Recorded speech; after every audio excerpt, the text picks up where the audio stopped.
If it goes up to 3,000 and struggles, that's a fantastic world for gold miners. You'd have to be an exceptionally incompetent miner or even explorer to fail to deliver for shareholders in a $3,000 gold environment. But $3,000 from 2,700, it's not that huge a gain. So I see more upside in silver actually than gold. I see silver as more dangerous, at least in the near term, because silver is more volatile. And even silver bulls will tell you that silver typically underperforms gold at first and then catches up at the end.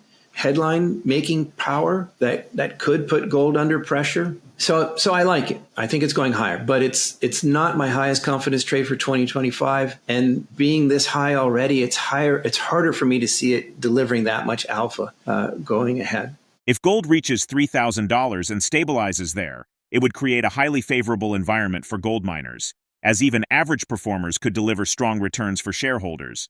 However, the rise from $2,700 to $3,000 isn't a massive gain, which limits its upside. In contrast, silver has more potential for gains, albeit with higher volatility and a pattern of lagging behind gold initially before surging later.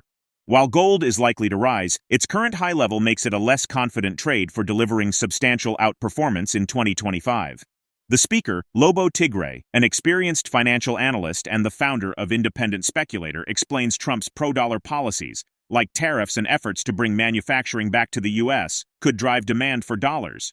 However, these policies are inflationary, and while they aim to boost growth and reduce deficits, such outcomes would take years to materialize if they succeed. Historically, reforms requiring painful economic adjustments often lead to short-term political backlash, with successors benefiting from the long-term improvements. Meanwhile, growing deficits and fiscal pressures could weaken the dollar, contrary to the expectations of many traders who see immediate strength. Despite the stronger dollar, Lobo highlights that gold has held up well, limiting buying opportunities for investors.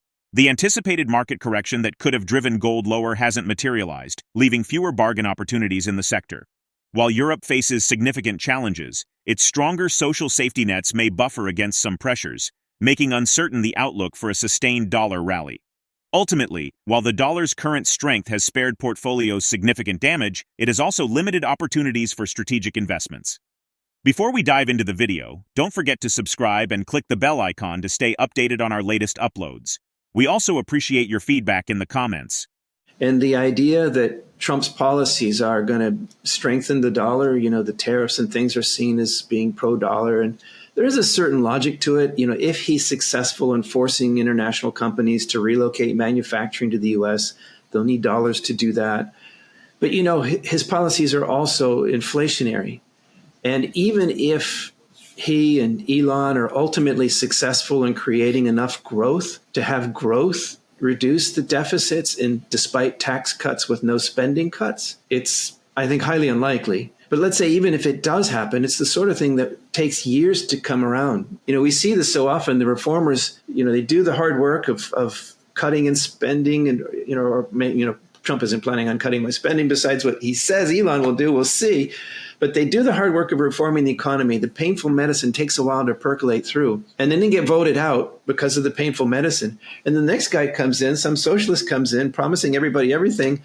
And they get the credit for this improvement in the economy that was engineered by the previous team willing to administer the harsh medicine. We see this so many times. The point being that even if Trump's agenda works and does improve the American economy, I think that takes longer than the dollar traders or the Forex traders are anticipating now. And in the meantime, we see weakness. In the meantime, we see, blowing out deficits. And that really shouldn't be good for the dollar on the Forex market. So I was surprised to see what it seemed like a widespread error like this. But given that that's what they think, a little less surprised now. I mean, it kind of makes sense. But I think they're wrong. And, if anything, I kind of wish that previous market normalcy had prevailed. I kind of wish that this higher dollar had whacked gold down harder. People were saying, oh, that's it. It's topped. It's going down to 2,500 and then it'll consolidate down there or lower. If that had happened, I would have had so many bargain buying opportunities that just haven't materialized. I'm looking at my portfolio. I don't have a lot of tax losses to harvest this year. I mean, it would have been great to take advantage of tax loss season to do some shopping. But gold has held on so well, and the better gold stocks have held on quite well. that there's not a lot of screaming fire sale bargains out there that I would do. I'd rather, if there are fire sale prices out there, there's usually something wrong with the company. So, yeah, I mean, we will see. What I'm saying is, I don't think the higher dollar lasts. Europe is in so much trouble. I get it, but they already have stronger social safety nets. We'll see. I'm not convinced that this rally we see in the dollar has legs, but I'm very glad that it hasn't, knocked my portfolio down on the way. Just a pity I didn't get more shopping opportunities.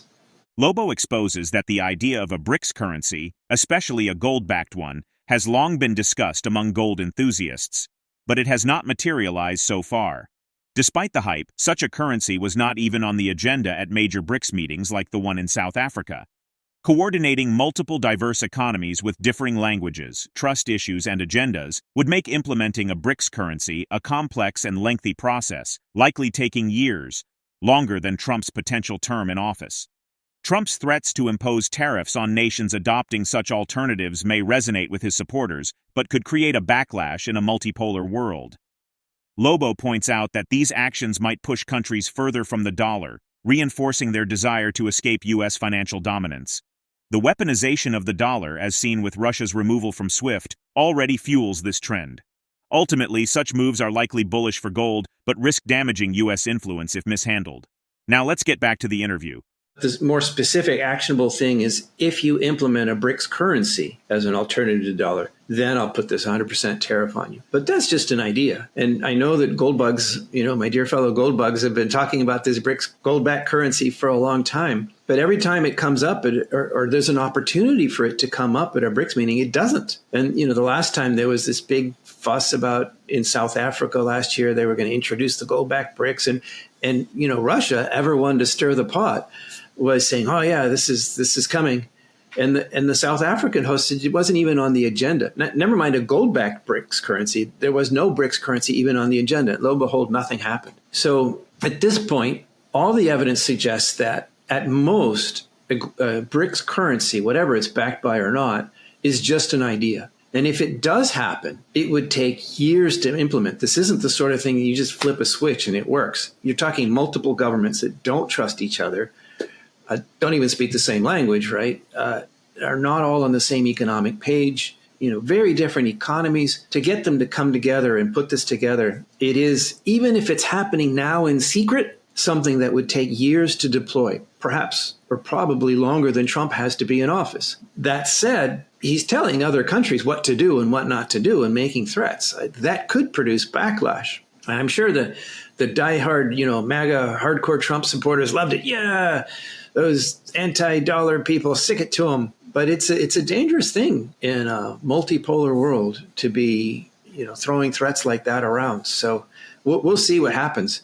Ultimately, though, if this were to actually happen, I think it would totally backfire. It would be all the more reason for other countries to say, you know what? The U.S. is trying to control us. We need something besides, we need to get out of under the U.S.'s thumb. And the main way the U.S. keeps other countries under its thumb is control of the dollar. We just saw that with kicking Russia out of the weaponization of the dollar, kicking Russia out of the SWIFT system and so on.